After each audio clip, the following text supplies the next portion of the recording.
रायपुर में शपथ ग्रहण समारोह का हुआ आयोजन। राज्यपाल ने गजेंद्र यादव, राजेश अग्रवाल को दिलाई मंत्री पद की शपथ। सचिव डॉक्टर सीआर प्रसन्न रहे मौजूद।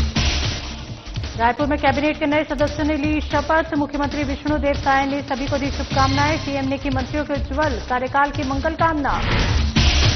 मनेन्द्रगढ़ में 10 सूत्री मांगों को लेकर अनिश्चितकालीन हड़ताल। 200 एनएचएम संविदा स्वास्थ्य कर्मचारी कर रहे हड़ताल। ग्रामीण क्षेत्रों में परेशानियों का करना पड़ सकता है सामना। कांकेर में नक्सलियों ने की ग्रामीण युवक की हत्या। युवक पर पुलिस का मुखबरी का लगाया आरोप। घटना के बाद क्षेत्र में दहशत का माहौल। और मनेन्द्रगढ़ में वन परिक्षेत्र में 12 हाथियों का उत्पात जारी। हाथी ने ली एक किसान की जान। आक्रोशित ग्रामीणों ने वन विभाग पर लगाए गंभीर आरोप। नमस्कार, छत्तीसगढ़ की खबरों में आपका स्वागत है। मैं हूं आपके साथ शैलजा त्यागी। तो मुख्यमंत्री डॉक्टर मोहन यादव ने भोपाल के कुशाभाऊ ठाकरे सभागार में आयोजित हुए संपूर्णता अभियान सम्मान समारोह में विभिन्न क्षेत्रों में बेहतर प्रदर्शन करने वाले प्रदेश के आकांक्षी जिलों और विकासखंडों के अधिकारियों को सम्मानित किया। इस अवसर पर मुख्यमंत्री डॉक्टर मोहन यादव ने कहा कि नवाचार ही नए मध्य प्रदेश की पहचान है। स्वास्थ्य के क्षेत्र में पीपीपी मॉडल पर मेडिकल कॉलेजों की शुरुआत की जा रही है। साथ ही नदी जोड़ो परियोजना के माध्यम से सिंचाई का रकबा बढ़ाकर हर खेत तक पानी पहुंचाया जा रहा है। प्रधानमंत्री के नेतृत्व में वर्ष 2014 के बाद से पूरे देश का परिदृश्य बदला है। आर्थिक समृद्धि के साथ विश्व में भारत की अलग पहचान स्थापित हुई।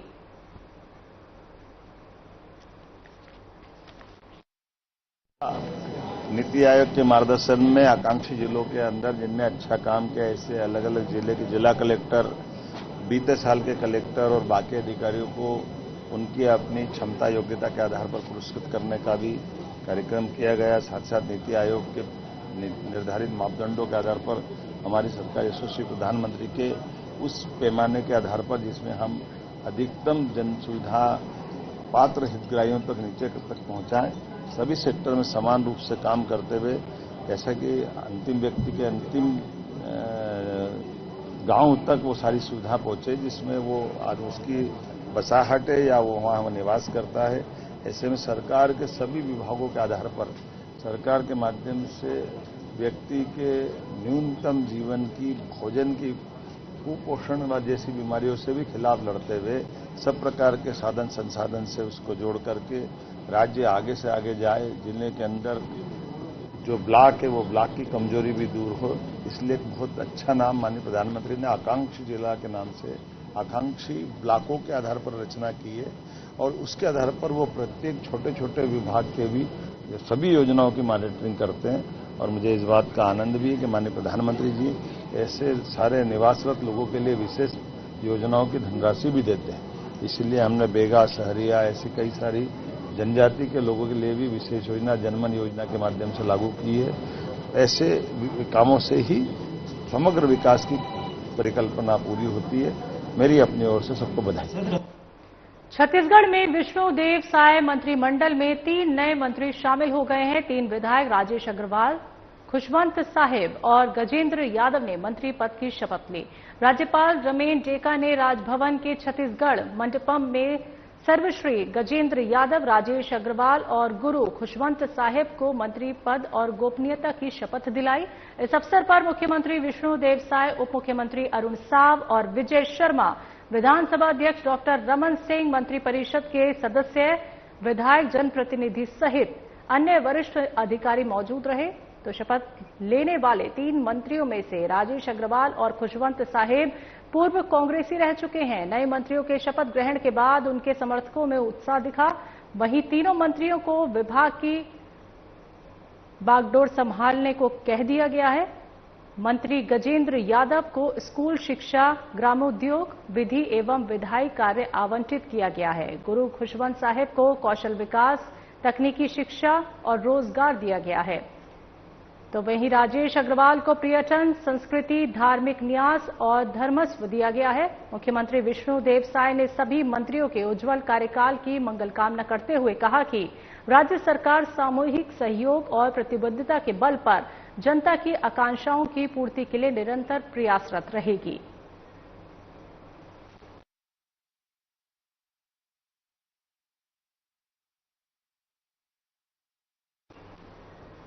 कांग्रेस प्रदेश अध्यक्ष दीपक बैज ने पत्रकारों से चर्चा के दौरान कहा कि जिस बस्तर ओलंपिक को लेकर प्रधानमंत्री 15 अगस्त को लाल किले से बड़ी बड़ी बातें कर रहे थे, उसी बस्तर ओलंपिक में ट्रैक सूट खरीदी में साय सरकार ने भ्रष्टाचार किया है। 4,500 ट्रैक सूट खरीदी के लिए निविदा बुलाया गया, जिसमें क्वालिफाई करने वाली 5 कंपनियां एक ही brand Shiv Naresh sports private limited से जुड़ी थी। वहीं सभी 5 कंपनियों ने एक ही ट्रैक सूट मॉडल के लिए बोली लगाई।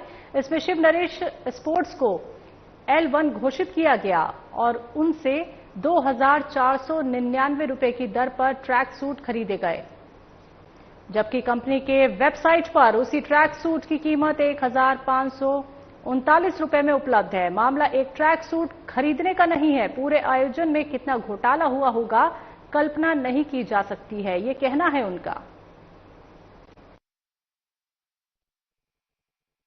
जिस बस्तर ओलंपिक को लेकर देश के प्रधानमंत्री 15 अगस्त को लाल किले में बड़ी बड़ी बातें कर रहे थे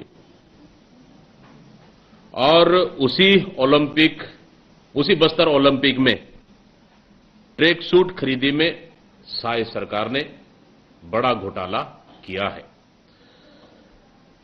4,900 ट्रैक सूट की खरीदी होना था, उसके लिए निविदा बुलाया, जिसमें क्वालिफाई करने वाली 5 कंपनियां एक ही brand Shiv Naresh sports private limited से जुड़ी थी। सभी 5 कंपनियां एक ही ट्रैक सूट, एक ही मॉडल खरीदने के लिए आर्टिकल, एक ही कोड उन्होंने प्रयोग किया, बोली लगाया, जिसमें Shiv Naresh sports private limited को L1 घोषित किया गया तथा उससे 2,499 रुपए की दर पर ट्रैक सूट खरीदा गया, जबकि आप जेम पोर्टल में आप देखेंगे कि उसका रेट 1,539 रुपए में उपलब्ध है। यह मामला एक ट्रैक सूट खरीदी का नहीं है, बल्कि पूरे आयोजन में कितना घोटाला हुआ है। आखिर देश की नामी गिरानी कंपनी एडिडास जैसे कंपनी भाग लिया था, आखिर किस आधार पर उनको आपने बाहर कर दिया? ऐसी कई कंपनियां हैं जो सिर्फ अपने चहेते एक कंपनी को, शिव नरेश स्पोर्ट्स लिमिटेड को फायदा पहुंचाने के लिए कई कंपनियों को बाहर का रास्ता दिखाया गया, ताकि 1,539 रुपए का ट्रैक सूट 2,499 रुपए में खरीदा जा सके। हमने शुरू से इस चीज को कहा था कि बस्तर में ओलंपिक सरकार करा रही है। बस्तर में क्यों? क्योंकि कहीं न कहीं बड़े घोटाले को अंजाम देने के कई फिराक में तो नहीं, और वही सच्चाई साबित हुआ। सिर्फ ट्रैक सूट ही क्यों, इसमें कई स्पोर्ट्स सामान भी होंगे। भोजन में कितने पैसे लगे, टेंट और अन्य सामग्रियों में कितने पैसे लगे, किस किस चीज की उस ओलंपिक में उपयोग किया गया, इसको गंभीरता से जांच करने की आवश्यकता। यह बड़ा घोटाला है। निश्चित रूप से अब सरकार ने घोटाला करने के लिए बस्तर जैसे आदिवासी क्षेत्र को चुना है। इससे बड़ा दुर्भाग्य क्या हो सकता है? निश्चित रूप से बस्तर ओलंपिक के नाम से सरकार ने सिर्फ पैसा खाने का काम किया, बड़ा घोटाला था। रायपुर में प्रदेश कांग्रेस अध्यक्ष दीपक बैज ने प्रेस वार्ता के दौरान कहा कि सूचना के अधिकार के तहत खुलासा हुआ था कि 1.5 सालों में बीजेपी सरकार ने मात्र 2 सड़कों को स्वीकृत किया है। मुंगेली में 1.5 किलोमीटर और मैनपाट में मात्र 0.45 मीटर सड़क की बनाई गई। और इस खुलासे के बाद उप मुख्यमंत्री अरुण साव ने दावा किया था कि उनकी सरकार ने 717 सड़कें बनाई हैं। हमने 2 अगस्त को डिप्टी सीएम अरुण साव को चुनौती दी थी कि जिन 717 सड़कों के बनाने का वो दावा कर रहे हैं, उसे कार्य को सार्वजनिक करे। 17 दिन बीत जाने के बाद भी अरुण साव ने इस सड़कों का कार्यादेश सार्वजनिक नहीं किया। इससे साफ होता है कि वो झूठ बोल रहे हैं। बीजेपी की सरकार ने पौने 2 साल में मात्र 2 सड़क बनाई और दोनों सड़कें 1 किलोमीटर से कम की बनाई हैं।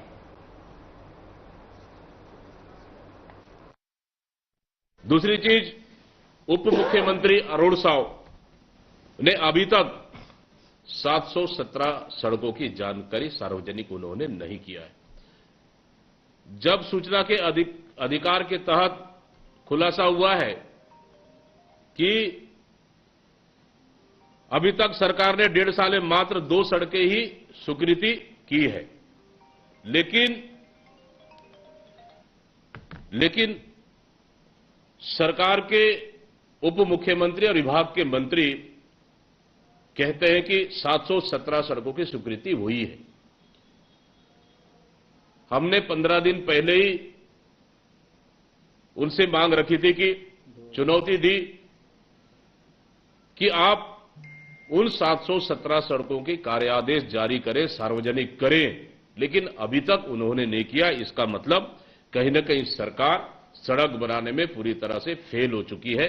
गांव में सड़क बने नहीं है और सरकार सिर्फ झूठ बोलने का काम कर रही है। छत्तीसगढ़ क्रेडा के अध्यक्ष भूपेश सवन्नी पर वेंडर्स ने काम के बदले 3% कमीशन मांगने का आरोप लगाया था। वेंडर्स ने सीएम विष्णुदेव साय, पीएम मोदी और गृह मंत्री शाह से शिकायत की थी। इस मामले में प्रदेश कांग्रेस अध्यक्ष दीपक बैज ने पत्रकारों से चर्चा के दौरान कहा कि क्रेडा अध्यक्ष भूपेंद्र सवन्नी के 3% कमीशन पर मुख्यमंत्री चुप क्यों हैं। क्रेडा के ही एक अधिकारी से जांच करवाकर सवन्नी को क्लीन चिट दे दी गई। जिस अधिकारी से जांच करवाया गया वो सवन्नी के लिए ही काम करेगा। वो कैसे निष्पक्ष जांच करते होंगे, तो मुख्यमंत्री बताएं इस मामले की निष्पक्ष जांच क्यों नहीं कराई गई। सवन्नी को दिल्ली भी बुलाया गया, वहां से आने के बाद क्लीन चिट मिली, वहां पर किसको चढ़ावा दिया गया जो बरी हो गए। सवन्नी तो एक उदाहरण है, पूरी सरकार में भ्रष्टाचार, कमीशनखोरी चल रही है। इस सवन्नी के घूसखोर मामले में आखिर मुख्यमंत्री चुप क्यों है। पिछले दिनों क्रेडा के अध्यक्ष भूपेंद्र सवन्नी जी के 3% कमीशन वाली मामले पूरे प्रदेश की जनता ने देखा है और कहीं न कहीं क्रेडा के ही एक छोटे अधिकारी से जांच कराकर इस मामले को लीपापोती करने का प्रयास किया और जिस अधिकारी से जांच हुआ वो क्रेडा अध्यक्ष के उनके अधीन है, तो जांच कैसे निष्पक्ष हुआ। साथ ही मुख्यमंत्री जी को इस मामले में निष्पक्ष जांच कराना चाहिए, क्योंकि इस मामले में सवन्नी जी को दिल्ली बुलाया गया था। क्या दिल्ली बुलाने के बाद वहां पे भी नारियल की चढ़ावा हुआ क्या, जो दिल्ली से आने के बाद क्लीन चिट मिला है। सिर्फ सवन्नी नहीं, सवन्नी तो एक उदाहरण है, पूरे प्रदेश में भ्रष्टाचार और लूट ये सरकार पूरी तरह से चरम पर है। मनेंद्रगढ़ जिले में 200 एनएचएम संविदा स्वास्थ्य कर्मचारी अपनी 10 सूत्रीय मांगों को लेकर अनिश्चितकालीन हड़ताल पर हैं। आपको बता दें कि उन 10 सूत्रीय मांग में सिविलियन एवं स्थायीकरण, पब्लिक हेल्थ कैडर की स्थापना, ग्रेड पे निर्धारण, कार्य मूल्यांकन व्यवस्था में पारदर्शिता समेत अन्य मांगे भी शामिल हैं, जिसको लेकर सभी हड़ताल पर हैं। इसके कारण ग्रामीण क्षेत्रों में स्वास्थ्य को लेकर परेशानियों का सामना करना पड़ सकता है।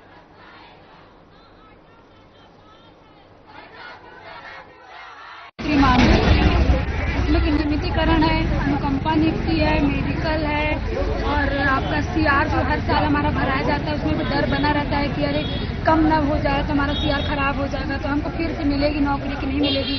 3 माह की अवधि का डर बना रहता है और बहुत हम लोग 10 सूत्री मांगों को लेकर बैठे हैं। लगातार स्वास्थ्य विभाग से मितानी लोग भी हड़ताल पे, आप लोग भी हड़ताल में चल दिए। प्रदेश सरकार किस तरह व्यवस्था दिखेगी पड़ेगी, इसमें असर पड़ेगा सर, तो ग्राउंड लेवल से लेकर के अपर लेवल तक हम लोग पूरे हड़ताल में बैठे हैं। वो भी एनएचएम ही है, जितने भी काम आप कर रहे हैं ना 90% एनएचएम कर्मचारी हैं। कितने कर्मचारी हड़ताल पे हैं अभी? 16,000 पूरे राज्य में है सर। कांकेर जिले के माड़ इलाके में नक्सलियों ने एक बार फिर अपनी मौजूदगी दर्ज करवाई है। जानकारी के अनुसार बिनागुड़ा गांव में नक्सलियों ने एक ग्रामीण युवक की हत्या कर दी। उस पर पुलिस को मुखबरी का आरोप लगाया गया था। हत्या की जिम्मेदारी नक्सलियों ने खुद स्वीकार की है। उन्होंने लंबे समय बाद इलाके में बैनर लगाकर घटना को अंजाम देने की बात कबूल की है। इन बैनरों में सरपंच समेत कई स्थानीय लोगों और पाखाजूर थाना प्रभारी सहित अन्य लोगों के नामों का उल्लेख करते हुए उन्हें पुलिस का मुखबिर बताया गया। बैनर श्रीपुर से इंद्रपुर जाने वाले मार्ग पर लगाए गए हैं। इस घटना के बाद क्षेत्र में दहशत का माहौल है।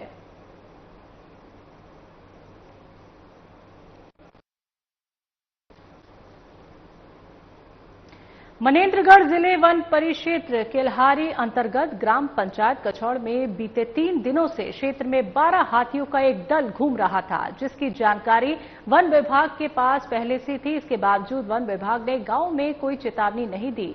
इसके चलते लापरवाही का अंजाम कल देर रात हाथियों के हमले से हाथी ने नीरज लाल को घसीटकर मार डाला। तो ग्राम पंचायत कछौड़ का रहने वाला है। बता दें कि परिजन और आक्रोशित ग्रामीण ने वन विभाग पर आरोप लगाते हुए कहा कि यदि समय पर मुनादी होती तो ये जान बच सकती थी। ग्रामीणों का आरोप ये भी है कि वन विभाग अक्सर हाथियों के मूवमेंट की जानकारी छिपाता है, ये गंभीरता से नहीं लेते। इस बार भी कोई गश्ती दल सक्रिय नहीं था। वहीं सूचना के कुछ देर बाद वन कर्मचारी घटनास्थल पर पहुंचे।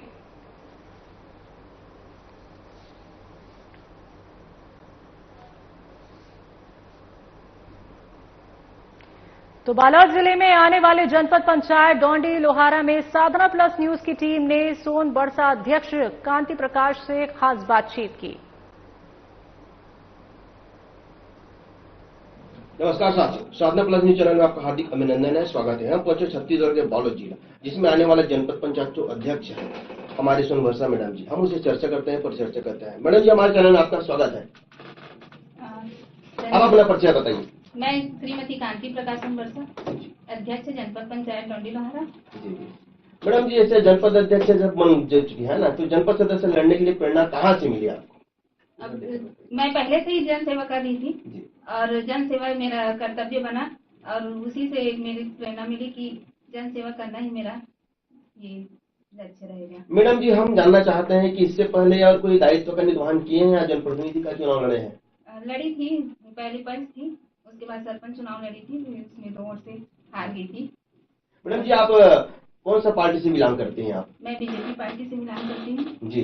जैसे कांग्रेस पार्टी और बीजेपी पार्टी की बात करें तो ऐसे विचारधारा क्या लगा आपको जो भारतीय जनता पार्टी में आप कांग्रेस के छोड़ के अब ये पार्टी को आप समर्थित थी? क्या लगा पार्टी में? मैं पहले से ही बीजेपी पार्टी से बिलोंग करती हूँ, क्योंकि बीजेपी पार्टी का ये कार्य मेरे को अच्छा लगता है, क्योंकि हर कार्य समय से पूरा हो जाता है और क्या बोलते हैं, अच्छा लगता है मेरे को बीजेपी पार्टी। जी जी। मैडम, जैसे बात करते हैं पूर्ववर्ती सरकार कांग्रेसी गवर्नमेंट रही है ना, अरे भारतीय जनता पार्टी की सरकार है, भाजपा की सरकार है, तो इस सरकार की योजना और पूर्ववर्ती सरकार की योजना में क्या समानताएं और भिन्नताएं देखने को मिल रही है? क्योंकि कांग्रेस के जो योजना बनाते हैं उसको पूरा नहीं कर पाते, क्योंकि बहुत सारा ये योजना था उसको बंद भी कर दिए हैं और योजनाएं बीजेपी पार्टी जो करती बोलती है उसको पूरा करके ही दिखाती है।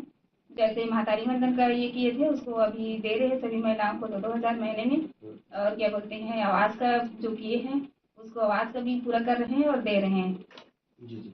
जैसे अब पूर्ववर्ती सरकार का योजना चला था, कांग्रेस सरकार की योजना में नरवा गरवा घुरवा बारी है ना, छत्तीसगढ़ 4 किनारे, इसमें एक महत्वपूर्ण योजना चला था गौठान योजना, जो अभी के स्थिति में पूर्णतः बंद है। तो पशु संरक्षण और संवर्धन के लिए हमने सरकार के जो महत्वाकांक्षी योजना में कुछ है शामिल किया गया है कि ऐसी चल रहा है? अभी तो किए हैं, जो चिन्हांकित कर रहे हैं कि जिसका ये जानवर है उसको करके कि यहाँ पता चले कि ये किसका है, और वो क्या बोलते हैं वहां तक उसके साथ वाले उसके घर वाले तक पहुंचाया जाए और बाहर ना रहेंगे, अपने घर में रहे। ये सब योजनाएं चल रही हैं। तो बालोद जिले के जनपद पंचायत डोंडी लोहारा में ग्राम पंचायत बगई कोहना के सरपंच सेवंत कुमार नेताम से हमारी साधना प्लस न्यूज की टीम ने बातचीत की। देवंत कुमार नेताम है। मैं सरपंच ग्राम पंचायत बगईपुरा से, जनपद पंचायत डोंडी लोहारा, जिला बालोद, छत्तीसगढ़। महोदय जी, सरपंच बनने के लिए आपको प्रेरणा कहाँ से मिली? अब इसमें प्रेरणा क्या, इसमें प्रेरणा की बात ही क्या है इसमें।